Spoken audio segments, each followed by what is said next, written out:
Okay, good morning or good afternoon, students, depending on what time you're looking on this video. Just want to get you caught up with what we did in Infotech this week. So last week I posted on Microsoft Teams that I wanted you to come to class with some videos on your iPad. So hopefully you have some videos on your iPad. If not, you can go ahead and just shoot some random videos right now and then return to this lesson. You will need some videos or at least some pictures on your iPad camera to do this lesson. All right, to get started, we're gonna have to open up iMovie. So I have an Apple folder that I'll click on, and I'm looking for iMovie. There's a dark purple star that says iMovie. Go ahead and click on iMovie. If it is your first time in iMovie, you'll come to a welcome screen. It'll say, welcome to iMovie. It'll be purple letters, and at the bottom, there'll be the word continue in blue letters. Once you press continue, it'll take you to this screen. On this screen, this is our project screen. This is where we can create a new project, or we could import a project. In the upper right-hand corner, there's a question mark, and anytime you see that question mark, you can tap it, and it toggles on some overlays that give you more information about the screen. So to get started for today, we're going to click on Create Project. Once you click Create Project, you'll come to New Project, and you can create a movie project where you can combine videos, photos, and music to make your own movies, or a trailer project, which is a template that was created by Apple already, and it is to mimic like a Hollywood-style movie trailer. We will do trailers in the future, but for now we're going to focus on movie. So go ahead and click on the word movie, and it'll take you to your camera roll.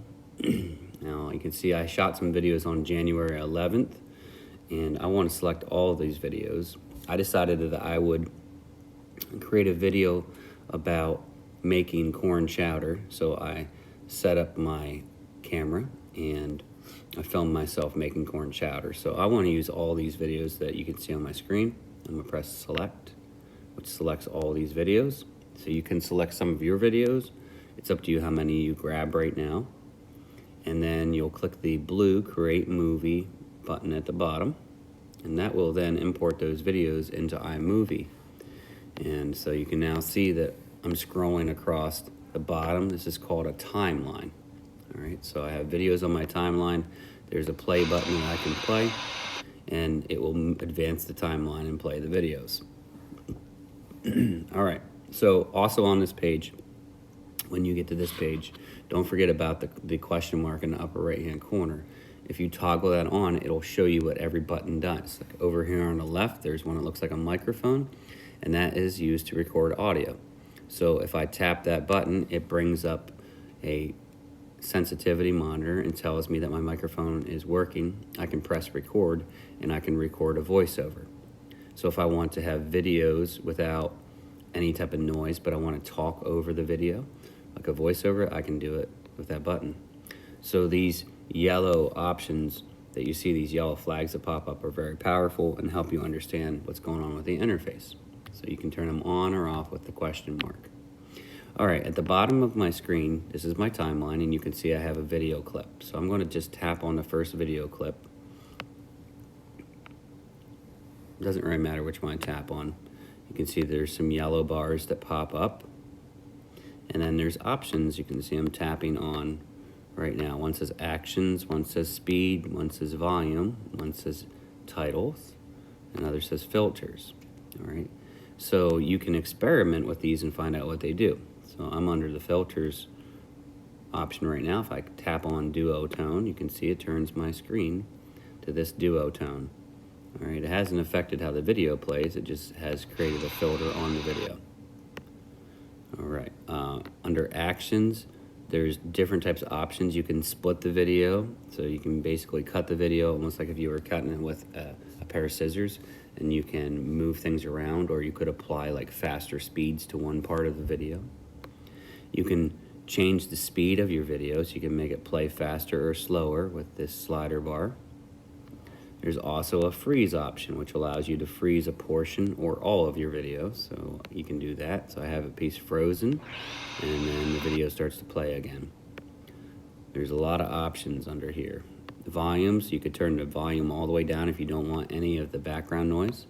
So now there's no background noise at all. There's titles, so you can click on the titles, and I'm going to click on gravity. When I do that, it applies basically a placeholder.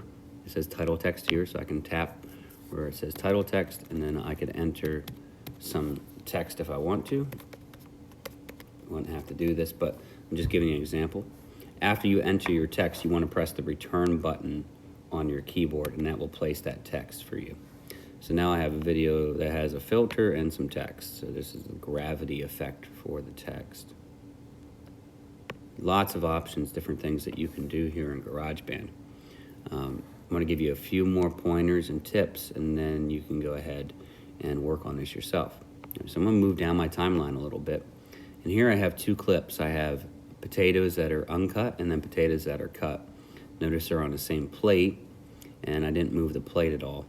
And basically I want these potatoes to appear like they instantly become cut.